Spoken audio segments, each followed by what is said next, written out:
Sticking with the CFL, Nathan Rourke made his return to the CFL last night as he started for the Lions against the Blue Bombers. And it did not go the Canadians' way as Rourke was picked off twice. He went just 8 for 25 passing, 126 yards, and was also sacked twice, while the Lions managed just 11 points in the loss, their 4th in a row. And after the game, Rourke was critical of his own performance. I want to take this moment to publicly apologize. That was not my best football right there. As a quarterback here, it's never a one-person job, but it is the position where you have the ball in your hands every single play. And I didn't make enough plays. I know that I'm better than this. I'm sorry to the team who stuck their necks out for me, for getting me here and allowing me to play. I'm sorry to the fans. I know there was a lot of excitement going in this game, and I didn't deliver. I'm going to be making sure that this is, if this is the starting point, then we only got up to go from here. So what's next for the Lions and Nathan Rourke? We look to Farhan Lalji for some answers. Farhan, after his performance on Sunday, do you expect to see a different Nathan Rourke in Ottawa against the Redblacks on Saturday? Yeah, I do think he's going to be able to take the next step in his growth and development for this season. Do I think we'll see peak 2022 Nathan Rourke? I'm not sure. Ottawa's got a pretty good defense, but I do think we'll see a better version of the Lions quarterback. I was at the Lions facility today. He was out there with about a half dozen receivers working on routes, trying to get timing and ball placement and things like that right.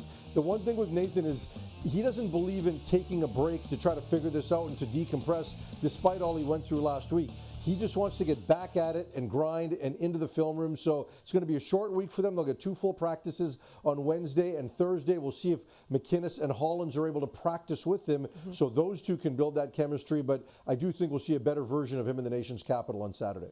And how much pressure is there on Rourke to put up a bounce-back performance? Because, that West Division is very tight. Yeah, I think there's pressure on Rourke, but really I think there's a lot of pressure on the entire Lions offense, regardless of who's at quarterback, because for the last 4 games, this offense, which was on an incredible pace in the first 6 weeks of the season, has absolutely sputtered. So you can give Winnipeg credit, you can give Calgary credit, even Edmonton when they face Jake Dolegala, but when you look at this offense, if this team is going to win football games, they have to do it offensively because defensively, they're just not good enough. I thought they played quite well against Winnipeg in both games, but as Rick Campbell said, given what the offense has been doing, the defense has 0 margin for error. This is not a good tackling defense. They've given up 1,307 yak yards, by far the worst in the league. So their defense is going to give up points. Their offense has to turn things around if this team's going to end this losing streak. And right in the middle of all that early season success for the Lions was Vernon Adams Jr. What does this all mean for him? He's obviously still recovering from that knee injury, but he could be back in the fold very soon, Farhan.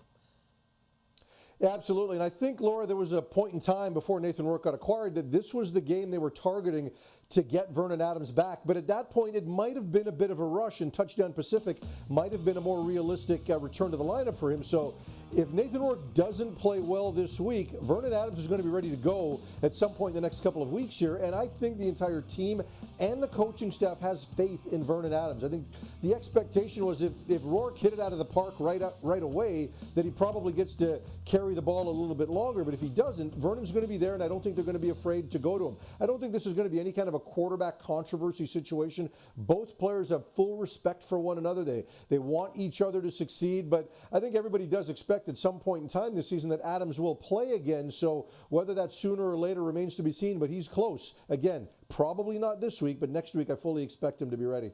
What we do know is it is a difficult schedule, East-heavy schedule for the Lions right now. We know they're going to the nation's capital on Saturday. Then they'll host the Redblacks. And then, they get to go to Montreal to face the best team in the CFL, the Alouettes. Speaking of those Alouettes, lots going on in Montreal today as Austin Mack is returning to the team. The American All-Star receiver had been pursuing an NFL opportunity with the Falcons, but was cut last week. Mack was on the Owls' Grey Cup winning team last season, and he finished 5th in the league in receiving yards. It is a huge boost for those 9-1 Alouettes, who are currently missing 3 of their top receivers due to injury.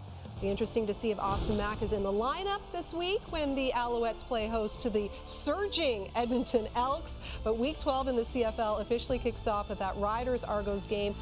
The panel will be on site at BMO Field. The CNE is in town in Toronto. And then, yes, Ticats Bombers, Lions, Redblacks Redblacks. That is your schedule for Week 12, and we've got it for you here on TSN.